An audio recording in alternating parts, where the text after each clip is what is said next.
Hello there, everybody. So now I'm going to get into my final video on Latin American geography, and that is of South America. We'll just show you a bunch of stuff because there's so many different things. So let's check it out.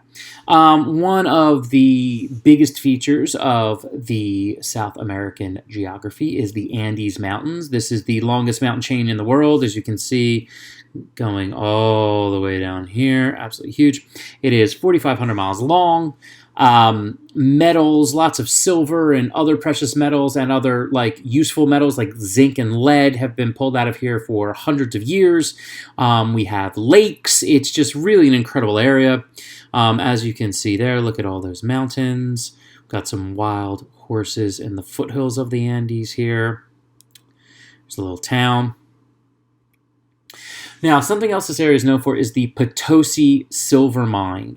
This is a city that is 13,000 feet above sea level, and since the Spanish came into this area and really took over this, and we're going to be talking about that, and I talk about that in other videos, over 40,000 tons of silver have been pulled out of this, plus countless pounds of zinc and lead.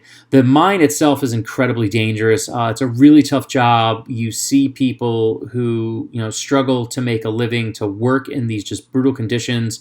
It's stuff that I'm going to be talking about in other videos, just looking at the economics and the difficulty of living in areas where mining is the only job. And overall, you look at these areas. On the right there, you see that is a statue of El Tío, because he is kind of the god of the mine that people pray to for protection.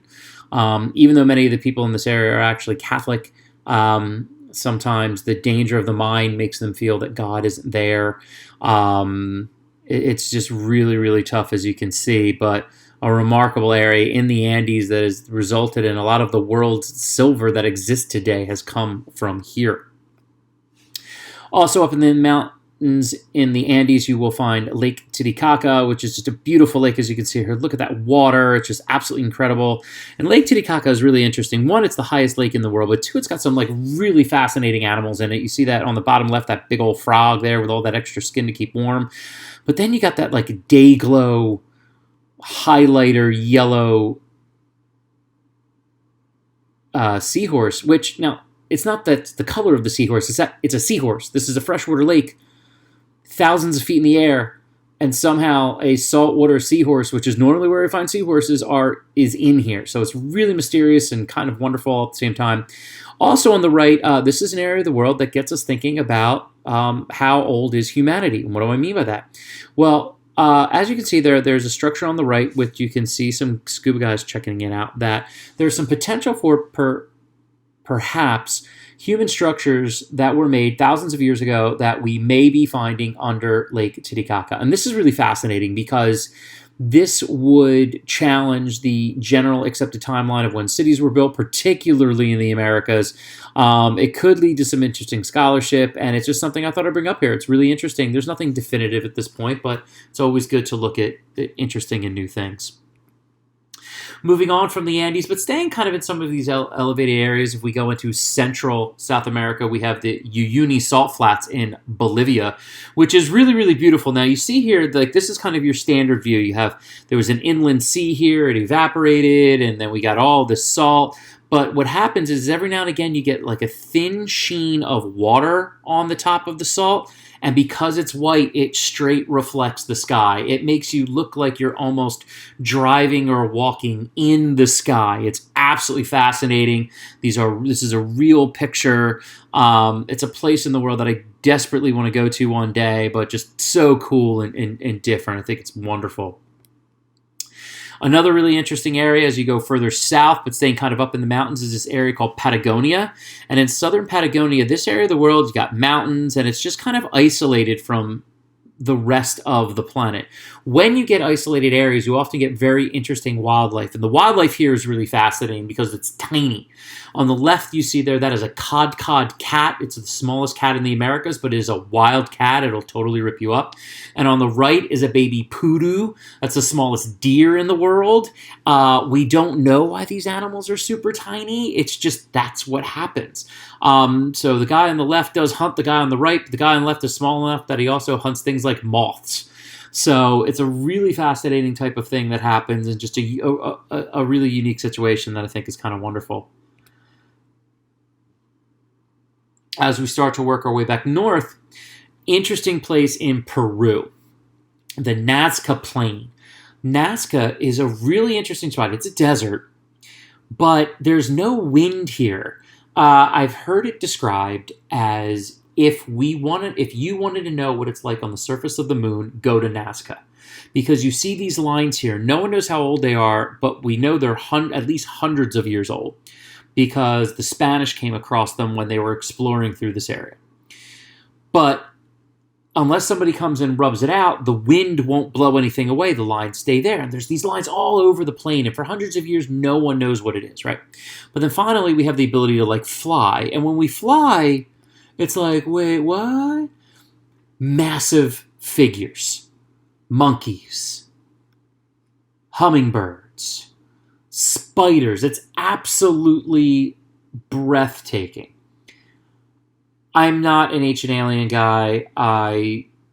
Ancient Alien folks are a big fan of the Nazca lines as messages to the gods and stuff, or the aliens. Look, I can't confirm that, but I really don't feel that that's the case. But it's just a fascinating thing for us to try to figure out exactly what happened. Although I'm not going to lie, the alien folks might like that picture. It's kind of cool. It's got these weird bubble feet, kind of almost looks like a Peanuts character to me. Maybe it was secretly done by Charles Schultz. I don't know. But really, really cool area.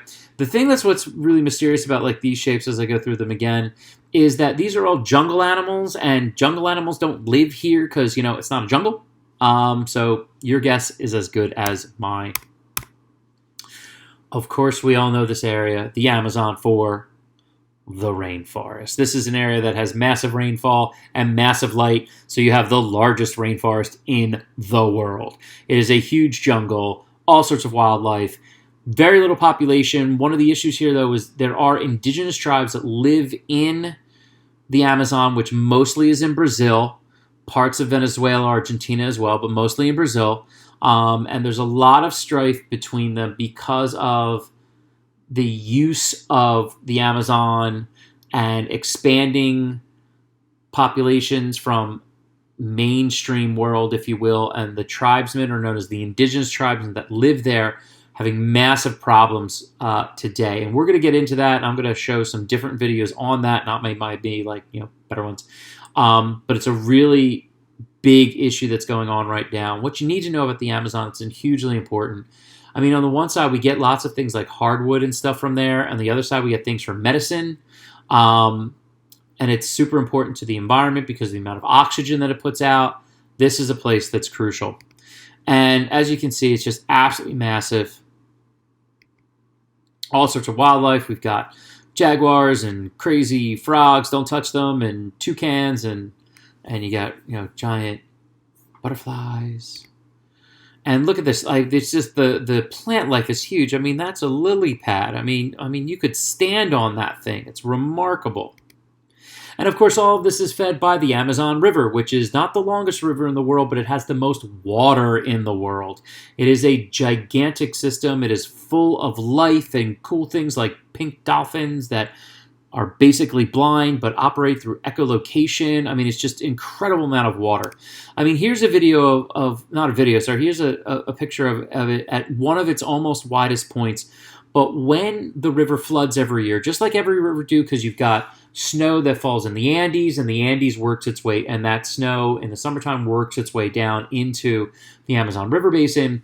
At its widest, it's 9 miles wide. Nobody is in the zip code of how big the Amazon is. And as a result, you have things like the Iguazu Falls between Brazil and Argentina, which is so much water. I mean, look at this. There are millions of gallons of water go through this every single minute. Just absolutely gorgeous. And on the other end, where the Andes starts to fall down into the Amazon in Venezuela, we have Angel Falls, which is the highest waterfall in the world, 3,212 feet tall. I mean, just look at it. Now, if you notice here, the stream is so tiny. Most of the time, you're like, oh, we got waterfalls come down. We have a big river. But the thing is, this thing is so tall. Again, 3,200 feet tall. Most of the water actually gets blown away. Blown away, okay? And this area is often cloudy. If you were wondering if in the top right, maybe some inspiration for this movie, I'm not going to tell you the movie. If you haven't seen that movie, like, go see that movie. It's so good. Another area off the coast of Ecuador is the Galapagos Islands, which is like super important. One, look at giant turtles. I mean, who doesn't love giant turtles? You could totally ride these guys. They're huge. This, of course, is famous because of Charles Darwin and his visits here as a naturalist and coming to understand the concept of evolution and survival of the fittest and natural selection that he would eventually publish. So historically, this is actually one of the more important places in science in the entire world, and has some really unique life between those turtles and lots of different finches and birds and stuff like that. But super, super important, and you can visit it. Something that could be really cool for you too. But we have all that. We also have deserts. The Atacama Desert in Chile is the driest desert in the world. It doesn't rain here for years at a time. Very, very little life going on. But here's what's really unique. So this is a desert, as you can see here, right on the coast. And as a result, so there's the Pacific Ocean on the right side there. What you have is lots of fog forms in this desert. And in one of the most remarkable things I've ever seen in my entire life, we actually now have moisture farmers. So those of you who watch Star Wars, this is a real thing. So what you have there are these sophisticated mesh nets that they set up at the top of these mountain ranges. And what happens is as the fog goes through the nets, the water condenses, it then goes through a series of pipes. And some of these nets can produce up to 66 gallons of water a day. It's remarkable. It is changing the world. The Atacama Desert was one of the first places that they did it. We're seeing them in places like Ethiopia and Yemen.